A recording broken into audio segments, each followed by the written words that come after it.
ফিরছি Sunday suspense, কান টান উত্তেজনা। অনেকদিন বেকার বসে থাকার পর চাকরি পেলাম, কিন্তু চাকরি যেখানে পেলাম সে এক ভীষণ জায়গা। সহজে সেখানে বড় একটা কেউ যায় না। আমার আগে যারা গেছেন সকলেই মরেছেন, এবং সে এক আশ্চর্য মৃত্যু। রোগ নেই, ব্যাধি নেই, সারাদিন কাজকর্ম করে রাত্রে খাওয়া দাওয়ার পর বিছানায় শুয়েছেন। সকালে দেখা গেল তিনি আর উঠছেন না, বিছানাতেই মরে পড়ে আছেন। মুখের চেহারা হয়ে গেছে কিম্ভূত কিমাকার, বিশ্রী। মনে হয় যেন মরবার সময় ভয় পেয়েছিলেন। কিসের ভয় সেসব তখন কে আর বলবে। আমার কিন্তু ভয় বলে কোনো বস্তু ছেলেবেলা থেকেই নেই, তাই একটুখানি ভরসা হলো। ভাবলাম চোর ডাকাত যদি খুন করে দিয়ে যায় সে এক আলাদা কথা, তাছাড়া আর কিছুর ভয় আমি করি না। যাই হোক, মরি মরব, অর্থাভাবে দিনে দিনে তিলে তিলে মরার চেয়ে সে বরং ঢের ভালো।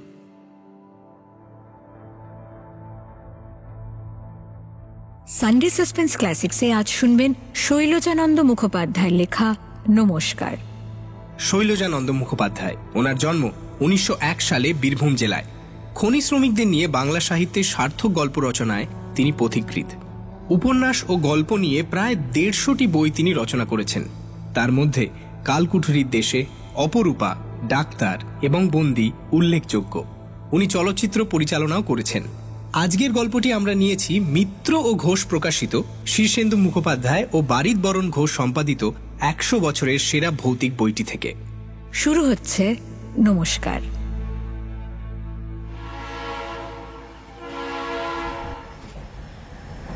চাকরি নিলাম। জায়গাটা বেশি দূরে নয়, বাংলাদেশের মধ্যেই। বড় একটা স্টেশনে গাড়ি বদল করে ছোট একটি ব্রাঞ্চ লাইনে ট্রেনে চড়লাম। কথা ছিল লাইন যেখানে গিয়ে শেষ হয়েছে সেইখানেই আমার কাজের জায়গা।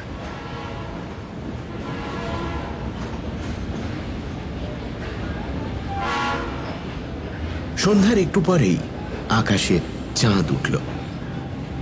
শরৎকালের নীল নির্মল আকাশ, সাদা সুন্দর জ্যোৎস্নায় উদ্ভাসিত ছোট ছোট গ্রাম, সবুজ ধানের মাঠ আর গাছপালার মাঝখান দিয়ে ছোট লাইনের ছোট্ট ট্রেনখানি আমাদের এগিয়ে চলেছে। দূরে দূরে একটি একটি করে স্টেশন, টিম টিম করে দু একটি কেরোসিনের বাতি জ্বলছে। দু একজন লোক নামছে, দু একজন উঠছে। লোকজনের কোলাহল নেই, গোলমাল নেই। দু একটি ছোটখাটো কথা, ইঞ্জিনের সাঁই সাঁই শব্দ আর গার্ড সাহেবের হুইসল। জানলায় হাত রেখে বাইরের পানে তাকিয়েছিলাম। ট্রেনের যাত্রী নিয়ে গ্রামের পথে কোথাও বা একটি গরুর গাড়ি চলছে, কোথাও বা আঁকা বাঁকা ছোট একটি শুকনো নদীর সাদা বালি চাঁদের আলোয় চিকচিক করছে। দূরের অস্পষ্ট গ্রাম ধোঁয়ার মতো কুয়াশায় ঢেকে গেছে। লাইনের ধারে ধারে সাদা সুন্দর কাশের গুচ্ছ বাতাসে দুলছে। মাঝে মাঝে দূরের গ্রাম থেকে কুকুরের ডাক শুনতে পাচ্ছি। গাড়ি আমাদের কখনো দাঁড়াচ্ছে, কখনো চলছে। মাঝে কোনো সময় আমি ঘুমিয়ে পড়েছিলাম। ঘুম যখন ভাঙল, চেয়ে দেখি আমার কামরা একেবারে ফাঁকা। যারা ছিলেন, কখন যে তারা নেমে গেছেন কিছু বুঝতেই পারিনি। পেছনে পায়ের শব্দ হতেই ফিরে দেখলাম আপাদ মস্তক সাদা চাদর মুড়ি দিয়ে কালো মতো প্রকাণ্ড লম্বা এক ভদ্রলোক আমার দিকে এগিয়ে আসছেন। কেন আসছেন বুঝলাম না। সেরকম লম্বা মানুষ আমি খুব কমই দেখেছি। কাছে আসতেই আমি তার মুখের দিকে তাকালাম। কালো কিম্ভূত কিমাকার সে এক অদ্ভুত মুখ, মানুষের মুখ বলে মনেই হয় না, ঠিক যেন ছাগলের মতো। এক একটা পাঁঠার কেমন দাড়ি থাকে না, তেমনই দাড়ি, গোঁপগুলো একটা একটা করে গোনা যায়। আর সেই মুখের ওপর অস্বাভাবিক রকম উজ্জ্বল গোল গোল সাদা দুটো চোখ।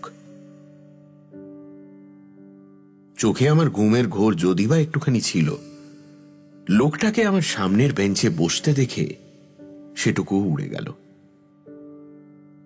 কারোর মুখে কথা নেই। শেষে তিনি আমায় দয়া করে জিজ্ঞেস করলেন, কোথায় যাওয়া হবে? গলার আওয়াজও তেমনি, মনে হলো যেন হাঁড়ির ভেতর থেকে কথা বেরোচ্ছে। বললাম, শালবনী। ও, চলুন, আমিও যাব। বাধিত হলাম। চাকরির জায়গায় পৌঁছতে না পৌঁছতেই এই জিজ্ঞেস করলাম, আপনি কি শালবনীতেই থাকেন? ঘাড় নেড়ে জানালেন, না। কোথায় থাকা হয় সে কথা জিজ্ঞেস করবার সাহস হলো না। বললাম, সিমসন কোম্পানির যে লোহার কারখানা তৈরি হচ্ছে, স্টেশন থেকে সেটা কতদূর মশাই? এই তো কাছেই। শুনে আশ্বস্ত হলাম। বললাম, আচ্ছা, বলতে পারেন, শুনছি নাকি ৩-৪ জন লোক সেখানে মারা গেছে। কেন মারা গেছে জানেন আপনি? তিনি তখন অন্যদিকে মুখ ফিরিয়েছেন। কোনো জবাব পেলাম না। সর্বনাশ! তবে কি এইখান থেকেই সঙ্গ নিলেন নাকি? শালবনী স্টেশন আর কত দূর, সেই কথাই ভাবতে লাগলাম।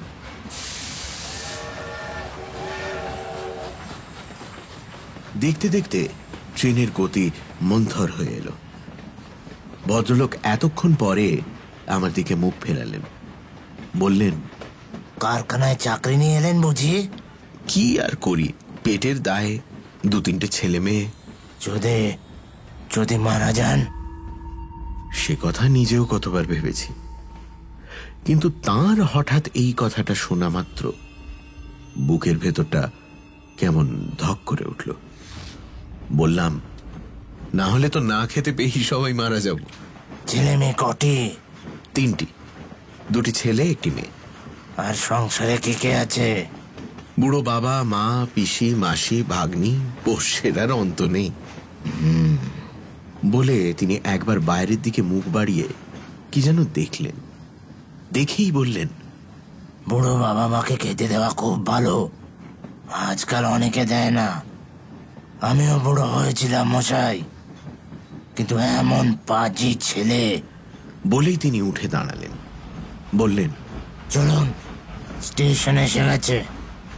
গাড়ি কিন্তু তখনও থামেনি। তাঁর জীবনের গল্পটা শোনবার কৌতূহল হলো। বললাম, বসুন না, গাড়ি তো আর এগোবে না। এই বলে পকেট থেকে একটা বিড়ি আর দেশলাইটা বের করে বললাম, খান। ভাবলাম তাতেও যদি বসে তার জীবনের গল্পটা বলেন, কিন্তু বিড়ি দেশলাই তিনি হাত বাড়িয়ে নিলেন মাত্র। দেশলাইও জ্বালালেন না, বিড়িও খেলেন না। গাড়ি আমাদের স্টেশনে পৌঁছে গেল এবং পৌঁছবা মাত্র দরজা খুলে তিনি নেমে পড়লেন। যাওয়ার সময় একটা নমস্কার করে বিদায় নেওয়া দূরে থাক, আমার দেশলাইটাও ফিরিয়ে দেবার সময় তার হলো না। তৎক্ষণাৎ আমি তার পিছু পিছু দরজা পর্যন্ত এলাম। তিনি ঠিক কোন দিকে যান দেখবার উদ্দেশ্য যে ছিল না তা নয়, কিন্তু আমার অন্য প্রয়োজনও ছিল। আমায় সঙ্গে করে নিয়ে যাওয়ার জন্য কারখানা থেকে লোক আসবার কথা, কিন্তু অবাক কাণ্ড, দরজার কাছে এগিয়ে গিয়ে দেখি গাড়ি তখনও ঠিক প্ল্যাটফর্মে এসে পৌঁছয়নি। তখনও গাড়িখানা ধীরে ধীরে চলছে। লোকটি কি তবে টিকিট করেনি, তাই টিকিট দেবার ভয়ে তাড়াতাড়ি নেমে গেল? কিন্তু অত বড় লম্বা চেহারা সহজে তো চোখের আড়াল হওয়ার জো নেই। জ্যোৎস্নার আলোয় চারিদিক ঠিক দিনের মতোই স্পষ্ট পরিষ্কার, অথচ এদিক ওদিক তাকিয়ে কোনো দিকেই তাকে দেখতে পেলাম না। মানুষ বলে মনে মনে যদি বা একটুখানি সন্দেহ হয়েছিল, সেটুকুও এবার ঘুচে গেল। মানুষ কি কখনো এত সহজে চোখের সামনে থেকে অদৃশ্য হয়ে যেতে পারে? বুকের ভেতরটা কেমন যেন করতে লাগলো। একে আমার সম্পূর্ণ অপরিচিত নতুন জায়গা, তাই আবার পৌঁছতে না পৌঁছতেই এই অভিজ্ঞতা। পেটের দায়ে চাকরি করতে এসে কি যে অদৃষ্টে আছে কে জানে।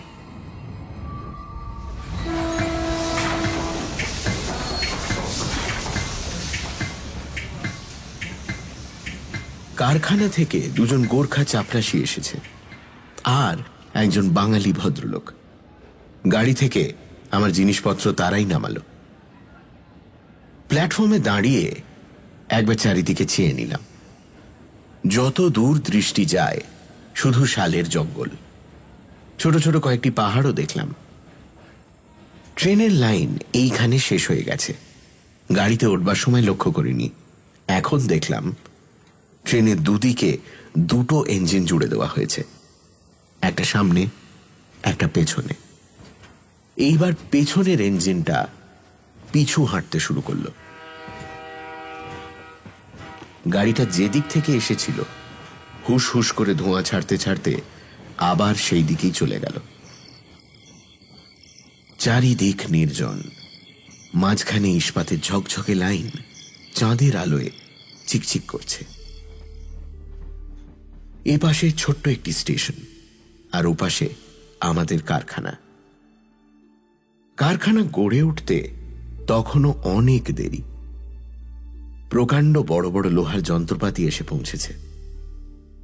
অনেকখানি জায়গা জুড়ে নানান রকমের লোহা লক্কর ইতস্তত ছড়ানো, আর তারই এক পাশে আমাদের থাকবার জন্য টিনের ছোট ছোট কয়েকটি অস্থায়ী ঘর তৈরি হয়েছে। শুনলাম নাকি ওই টিনের ঘরেই আমার আগে যারা এসেছেন তাদের জীবন লীলার অবসান হয়ে গেছে। তবু সে রাত্রির মতো আমাকে সেখানেই থাকতে হলো। বাঙালি ছোকরাটি যাতে ব্রাহ্মণ, আমার জন্য সে রান্না করে রেখেছিল। ঠিক হলো, নিজের হাতের রান্না আমায় কোনোদিনই করতে হবে না, সেই রোজ আমায় রান্না করে দেবে। সেদিন রাত্রে তাকে আর আমার কাজ ছেড়ে যেতে দিলাম না। খাওয়া দাওয়ার পর সে আমারই কাছে একটা ছোট বিছানায় শুয়ে রইল। কাছাকাছি কোনো একটা গ্রামে তার বাড়ি, নাম যতীন। প্রথমেই সে জিজ্ঞেস করল, আপনি ব্রাহ্মণ? হ্যাঁ। ব্যাস, তাহলে আর আপনার ভয় নেই। কেন, ব্যাপার কি বলো তো যতীন? না মানে যারা মরেছে তাদের ভূতে মেরেছে কিনা। গেছো ভূতে?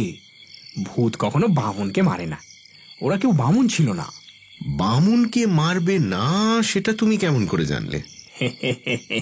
পইতে ছুঁয়ে একবার যদি গায়ত্রী জপ করে দেন তো ভূতের বাবারও সাধ্য নেই যে আপনার কাছে এগোয়। তা নইলে ওদের তিনটেকে মেরে ফেললে আর আমাকে মারতে পারতো না। ব্যাপারটা সত্যিই রহস্যজনক, কিছুই বোঝবার উপায় নেই। রাত্রে ভালো ঘুমও হলো না। খুব ভোরে বিছানা ছেড়ে বাইরে বেরিয়ে এলাম। তখন সবে সূর্যোদয় হচ্ছে। পূব দিকে সবুজ বনের মাথার উপর আকাশটা লাল হয়ে উঠেছে, মিষ্টি মিষ্টি হাওয়া বইছে। জায়গাটি বড় চমৎকার।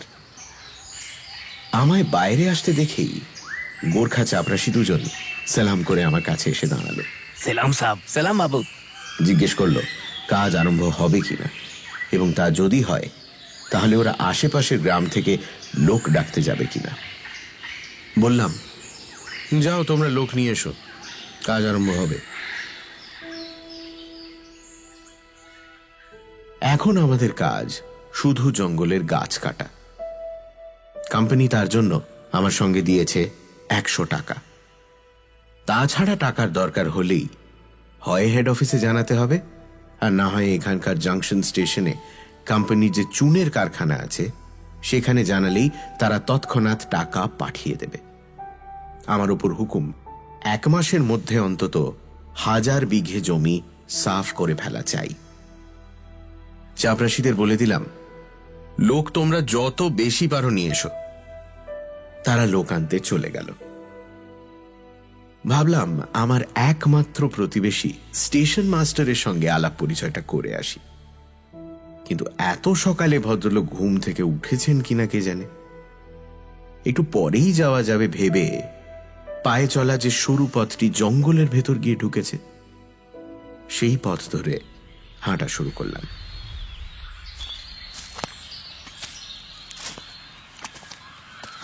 দুপাশে শাল আর মহুয়ার ছোট বড় নানান রকম গাছ সোজা ওপরের দিকে উঠে গেছে। কিছু দূর এগিয়ে যেতেই দেখি শাখায় প্রশাখায় চিকন কচি লতায় পল্লবে ক্রমশ তারা এমনিভাবে ঘন সন্ধিবদ্ধ হয়েছে যে বেশি দূর দৃষ্টি চলে না। যেদিকে তাকাই শুধু গাছ আর পাতা, পাতা আর গাছ। মৃদুমন্দ বাতাসে পাতাগুলি ঝিরঝির করে কাঁপছে। নানা রকমের অসংখ্য পাখি উড়ে বেড়াচ্ছে। কোথাও হয়তো কোনো বুনো গাছে বুনো ফুল ফুটেছে, তারই মিষ্টি সুগন্ধে বাতাস যেন ভরে আছে। চমৎকার একটি প্রজাপতি উড়তে উড়তে হঠাৎ আমার হাতে এসে বসল। ইচ্ছে করলেই আমি তাকে ধরতে পারতাম, কিন্তু ধরলাম না। হাতটি আমার চোখের কাছে এনে যেই তাকে আমি ভালো করে দেখতে গেলাম, রঙিন পাখা উড়িয়ে তৎক্ষণাৎ সে আমার হাতের উপর থেকে উড়ে পালালো। ছায়া শীতল স্নিগ্ধ সেই অরণ্যের মাঝখান দিয়ে মনের আনন্দে অন্যমনস্ক হয়ে অনেক দূর গিয়ে পড়েছিলাম। পেছনে হঠাৎ একটা ট্রেনের শব্দে যেন আমার চৈতন্য হলো। এবার ফিরতে হবে। ট্রেন এসেছে, আবার চলেও গেছে। স্টেশন মাস্টার বসে বসে একটি মোটা খাতায় কি যেন লিখছিলেন। মোটা সোটা বেটে খাটো মানুষটি। পরিচয় হতেই মুখখানি তার আনন্দে উজ্জ্বল হয়ে উঠল। খাতা বন্ধ করে তিনি গল্প জুড়ে দিলেন। আমি বললাম, কাজ করুন। দূর তেরি কাজ, মানুষের মুখ দেখতে পাই না মশাই। দুটো কথা বলে যে সুখ হবে, তাই পাণ্ডববর্জিত দেশে তারও উপায় নেই। আরে দিন না মশাই চটপট ওই গাছগুলোকে কেটে উড়িয়ে, তবু একটা কারখানা টারখানা হবে, শহর বসবে, বাজার বসবে, লোকজন তবু দেখতে পাবো। কিন্তু ওই গাছ কাটতে গিয়ে শুনেছি আমার আগে ৩ জন। কথাটাকে তিনি শেষ করতে দিলেন না। টেবিল চাপড়ে চিৎকার করে বলে উঠলেন, আরে দূর দূর, আমি ওসব বিশ্বাস করি না মশাই।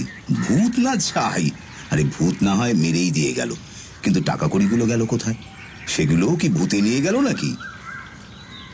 কথাটা ভালো বুঝতে পারলাম না, তাই তাকে আর একবার ভালো করে জিজ্ঞেস করতেই তিনি বললেন, তার বিশ্বাস ভূত তাদের মারেনি, মেরেছে মানুষে। কুলি বিদায় করবার টাকা কড়ি তাদের কাছেই থাকত, সেই টাকার লোভে কেউ তাদের মেরে ফেলেছে। তিনি বললেন, আমার কিন্তু মশাই ওই গোর্খা চাপরাশি দুটোকে বিশ্বাস হয় না। বললে কথা শোনে না, ব্যাটারা যেন নবাব পুত্তুর। কি জানি মশাই, কি করবে তাই ভাবছি। মাস্টার মশাইয়ের টেলিগ্রাফ এসেছে।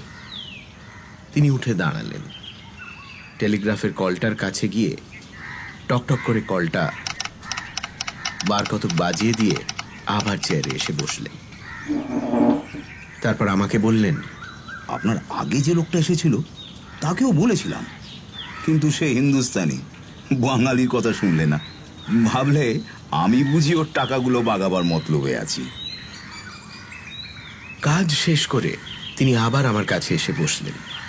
বললেন, টাকা কড়ি নিজের কাছে রাখবেন না দাদা। আমি ভালো কথা শিখিয়ে দিচ্ছি, শুন। বলে তিনি স্টেশন ঘরের দেওয়ালের গায়ে লাগানো একটি লোহার আয়রন সেফ দেখিয়ে বললেন, ওইখানে রাখতে পারেন। পরের টাকা ওখানে রাখতে অবশ্য আমি দিতাম না, কিন্তু আপনি একে বাঙালি, তাই ব্রাহ্মণ, তাই বলছি একবার রেখে দেখুন, দেখি কি হয়।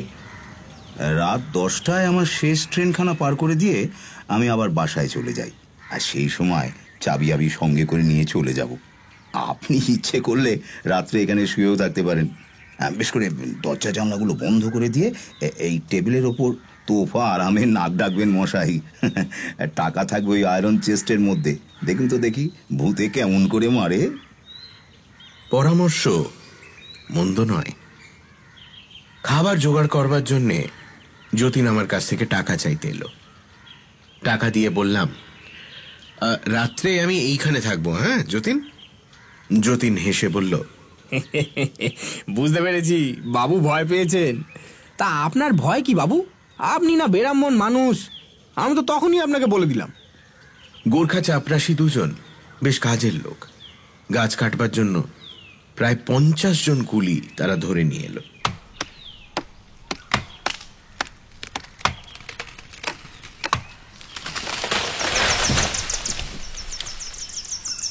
টাকা আর কতক্ষণ? দিনের শেষে কুলিদের মজুরি দিতে গিয়ে দেখি অনেকখানি জায়গা তারা পরিষ্কার করে ফেলেছে। রামলাল গোর্খা বলল, বাবু হেড অফিসে বহুত রুপিয়া মাঙ্গাইলেন। জিজ্ঞাসা করলাম, কাজ কি তাহলে এতদিন হয়নি রামলাল? থোড়া থোড়া হয়েছে বাবু। শিবশরণ বলে রামলালের সঙ্গীটি পাশেই দাঁড়িয়েছিল। সে বলল, ও বাবু লোক বহুত রুপিয়া চুরি করেছে বাবু। তা হয়তো হবে, কিন্তু সে টাকা তাদের কাজে লাগেনি। টাকা তো জমের বাড়ি পর্যন্ত পৌঁছয় না। যাই হোক, সেদিনই হেড অফিসে তার করে দিলাম, একসঙ্গে মোটা রকমের কিছু টাকা আমায় পাঠিয়ে দেওয়া হোক, নইলে কাজের ভারী অসুবিধে হবে। কিন্তু টাকা আসতে আসতে অনেক দেরি হয়ে গেল। আমার আগে যারা এসেছিলেন তারাও হয়তো এমনি করে টাকা নিয়েছেন, কিন্তু কাজ বেশি দূর এগোয়নি। অথচ টাকার হিসেব না দিয়েই তারা মারা গেছেন। এমনি করে কোম্পানির অনেক টাকা ক্ষতি হয়েছে। তাই টাকা না এসে কলকাতার হেড অফিস থেকে এলেন একজন ইন্সপেক্টর। কাজ দেখে তিনি খুশি হলেন। অসংখ্য গাছ তখন আমি কাটিয়ে স্তূপাকার করে ফেলেছি। বনের শ্যামলশ্রী একেবারে নির্মমভাবে নষ্ট করে দিয়ে অনেকখানি জায়গা তখন ফাঁকা করে দিয়েছি। কিন্তু কুলিরা বেতন পায়নি প্রায় হপ্তাখানেকের। তারা আমায় তখন ছিঁড়ে খাচ্ছে। আমি ইন্সপেক্টরকে সে কথা বুঝিয়ে দিয়ে বললাম, টাকা আপনি গিয়েই পাঠিয়ে দিন, নইলে কাজ হয়তো আমায় বন্ধ করে দিতে হবে। ইন্সপেক্টর বললেন, টাকা আপনার পরশুই পৌঁছে যাবে। এখন 1000 টাকা পাঠিয়ে দিচ্ছি, ফুরিয়ে যাবার আগেই কিন্তু জানাবেন।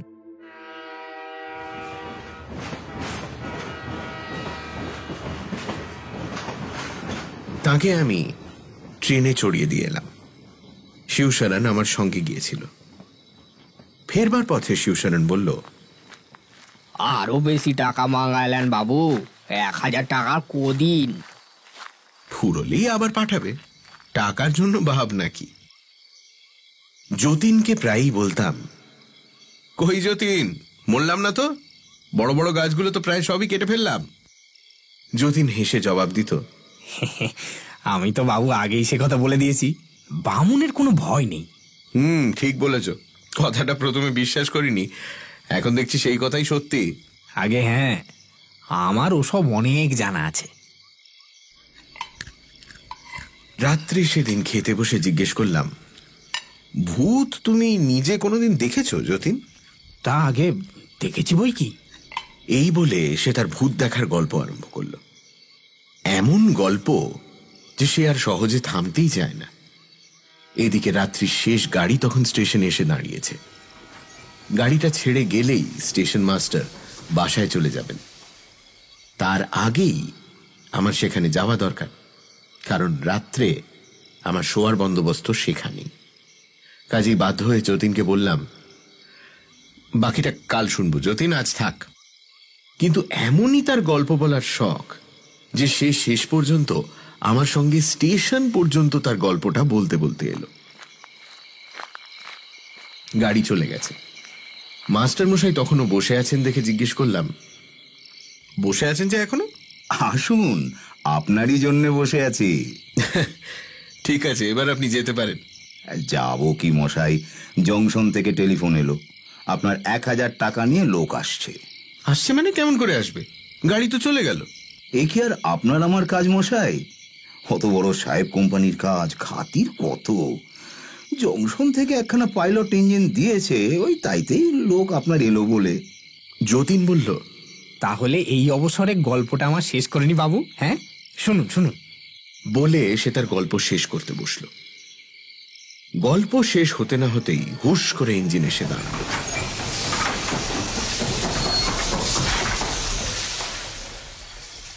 ইঞ্জিন থেকে নামলো এক সাহেব। 1000 টাকা অন্য কারোর হাতে পাঠাতে হয়তো বিশ্বাস হয়নি, তাই চুনের কারখানার ছোট সাহেব নিজেই এসেছেন। টাকা দিয়ে রসিদ লিখিয়ে নিয়ে তিনি আবার সেই ইঞ্জিনেই ফিরে গেলেন।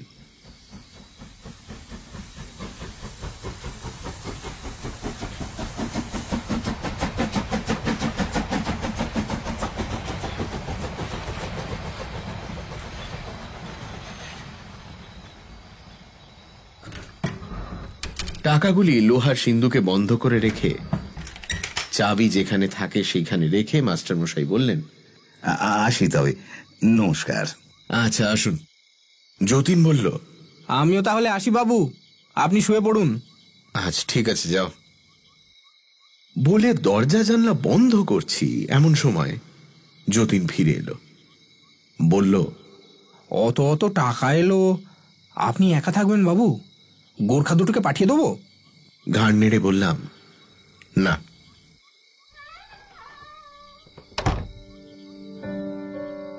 দরজা জানলাগুলো বন্ধ করে দিয়ে ঘরের মধ্যে শুয়ে থাকলে দম বন্ধ হয়ে আসে। সেদিনও তাই একটা জানলা আমি খুলে রাখলাম। কিন্তু রেল স্টেশনের জানলা বিরাট জানলা, তা খুলে রাখা মানে সবই খোলা। ইচ্ছে করলে ওপাশ থেকে টপকে যে কেউ এসে ঘরে ঢুকতে পারে। আসুক না, এসেই বা কি করবে? টাকা আছে লোহার সিন্ধুকে, সিন্ধুক একেবারে দেওয়ালের সঙ্গে আঁটা। আর ভূত যদি আসে, তাদের তো শুনেছি সর্বত্রই অবাধ গতি। তাদের কাছে খোলাই বা কি আর বন্ধই বা কি।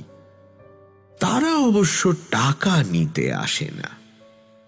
তাছাড়া এলে এতদিনে আসতো, এখনো যখন আসেনি তখন সম্ভবত আর আসবে না। এমনি সব নানান কথা ভাবছি আর সেই খোলা জানলার দিকে তাকিয়ে আছি। আকাশে চাঁদ উঠেছে, দিনের মতো পরিষ্কার জ্যোৎস্নার ছটা জানলার পথে ঘরে এসে পড়েছে।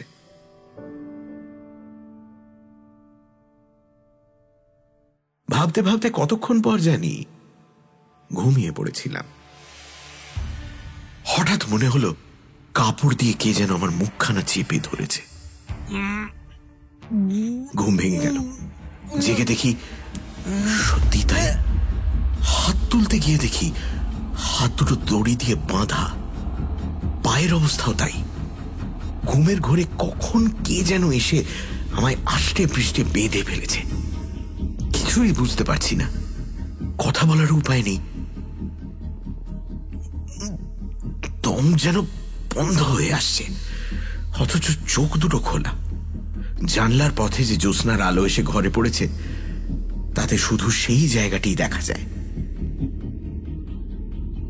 যে লোকটা আমার মুখে কাপড় চাপা দিয়ে সজোরে বেঁধে ফেলেছে, তাকে আবছা আবছা দেখতে পাচ্ছি, কিন্তু চেনবার উপায় নেই।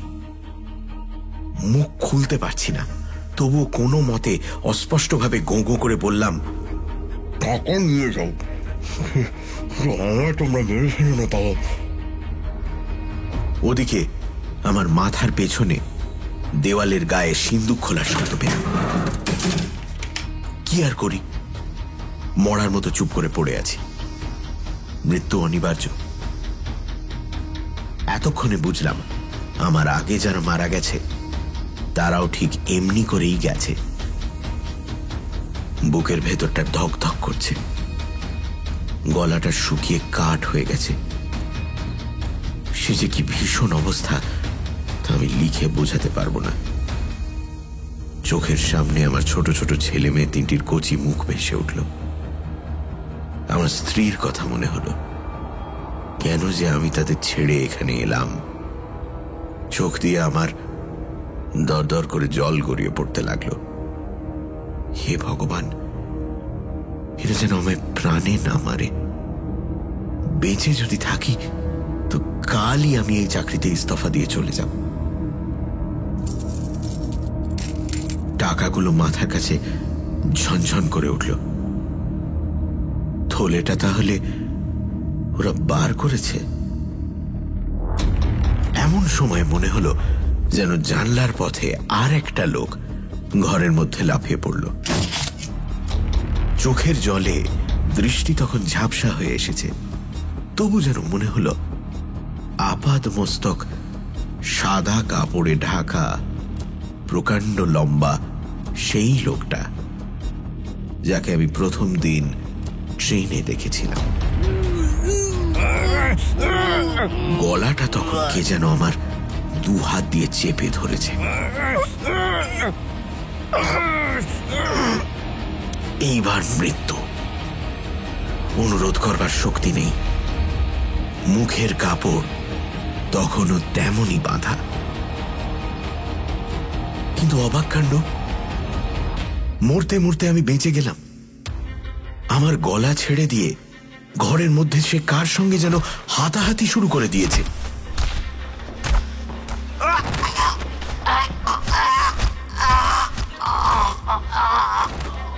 তারপরেই ভীষণ শব্দ, তারপরেই চিৎকার। মানুষ মরবার সময় যেভাবে চিৎকার করে এও ঠিক তেমনি। কণ্ঠস্বর শুনে চিনতে পারলাম এ আমার গোর্খা চাপরাশি রামলাল। মারামারি কিন্তু তখনও থামেনি। টাকার থলেটা মনে হলো একবার ঝনঝন করে মেঝেতে পড়ে গেল। তারপর কে জানলা টপকে বাইরে বেরিয়ে গেল। তার পিছু পিছু আর একজন। বাইরেও শব্দ হতে লাগলো। নিরুপায় অসহায় অবস্থায় আমি শুধু মরার মতো সেইখানেই চুপ করে পড়ে রইলাম।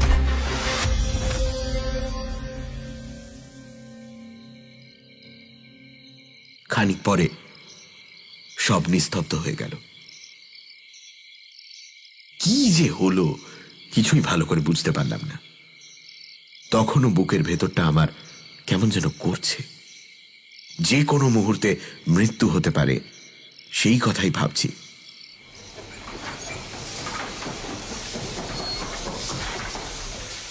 এমন সময় ঝকঝক শব্দ করতে করতে ঘরের বাইরে একখানা ইঞ্জিন এসে দাঁড়ালো। সঙ্গে সঙ্গে অনেকগুলো পায়ের শব্দ। বন্ধ দরজায় ঘা পড়তে লাগলো। কিন্তু কে খুলবে? আমার তো উঠবার উপায় নেই। মুখখানা টেনে বাঁধা, কথাও বলতে পারছি না। পায়ের শব্দ ঘুরে একদিকের খোলা জানলার কাছে এলো। একজন সাহেব জানলা টপকে ঘরে ঢুকে দরজা খুলে দিল। ঘরে আলো জ্বালা হলো।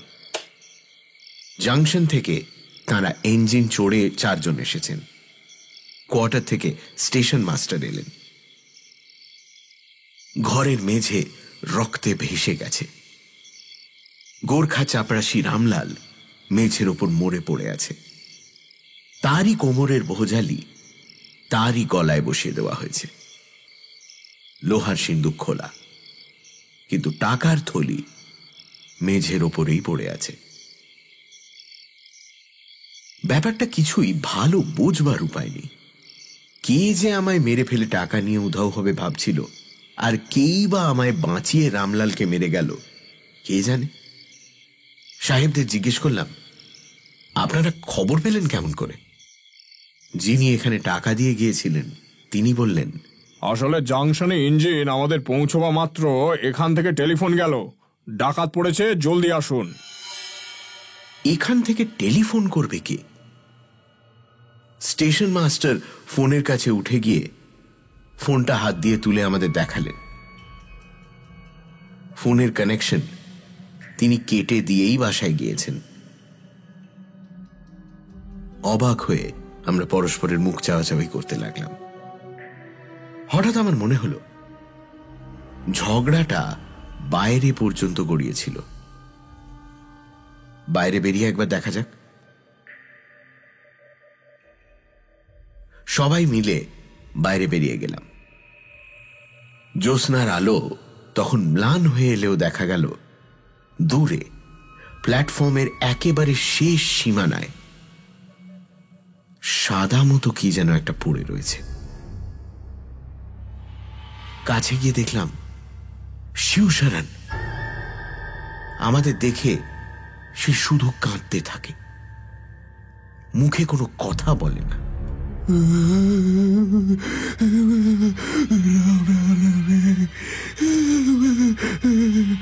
শেষে অনেক কষ্টে মেরে মেরে তাকে কথা বলানো হলো। সাহেবের লাথি খেয়ে সে কাঁদতে কাঁদতেই সব কথা বলে ফেলল। আমায় মেরে ফেলে সে আর রামলাল দুজনেই এসেছিল টাকা চুরি করতে। যে তিনজন মরেছে তারাও তাদেরই হাতে মরেছে, কিন্তু এবার তার ফল হলো বিপরীত। মাঝখান থেকে কি একটা লোক এসে রামলালকে তো মেরেই ফেলল, আর তার হাত থেকে টাকার থলেটা কেড়ে নিয়ে পা দুটো তার উল্টো দিকে মুচড়ে ভেঙে দিয়ে চলে গেল। বুঝলাম সেই ভাঙা পা নিয়ে অতি কষ্টে বুকে হেঁটে শিবশরণ পালাবার চেষ্টা করছিল। জিজ্ঞেস করলাম, লোকটা দেখতে কিরকম বল দেখি?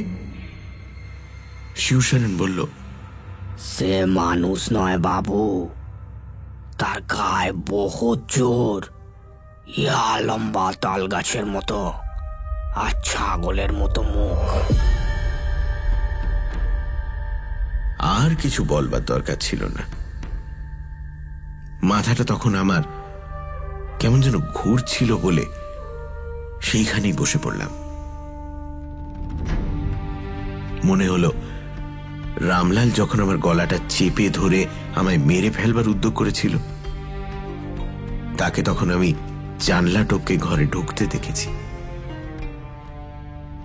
মনে মনে এই ভাবছি, এমন সময় টুপ করে আমার পায়ের কাছে কি যেন একটা পড়ল। তুলে দেখি একটা দেশলাইয়ের বাক্স। এইটাকে সেই দিন আমি তাকে ট্রেনের কামরায় দিয়েছিলাম, কিন্তু ফেরত দিতে সে ভুলে গিয়েছিল। এদিক ওদিক বহু দূর পর্যন্ত তাকিয়ে কাউকেই আমি দেখতে পেলাম না।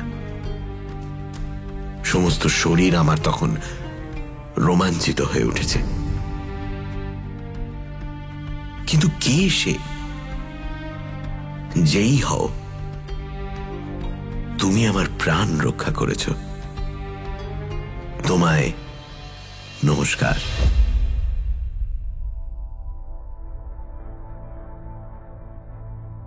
সানডে সাসপেন্স ক্লাসিক্সে আজ শুনলেন শৈলজানন্দ মুখোপাধ্যায়ের লেখা গল্প নমস্কার। গল্প পাঠে দীপ, শঙ্করী প্রসাদ মিত্র, সোমক এবং পুষ্পল। শব্দগ্রহণ রিচার্ড। ধ্বনি পরিকল্পনা আবহ সঙ্গীতে আকাশ। প্রচার অলঙ্করণ দীপঙ্কর দেবনাথ। পরিচালনায় অনির্বাণ অভিষেক। বিশেষ সহযোগিতায় লাবণ্য। সমগ্র পরিকল্পনা পরিচালনায় ইন্দ্রাণী। বিশেষ কৃতজ্ঞতা জানাই দেশ পাবলিশিংকে। সানডে সাসপেন্স ক্লাসিক্স শুনতে আজই সাবস্ক্রাইব করুন আমাদের অফিসিয়াল ইউটিউব চ্যানেল youtube.com/mirchi বাংলায় এবং সাবস্ক্রাইব করুন গানা অ্যাপে।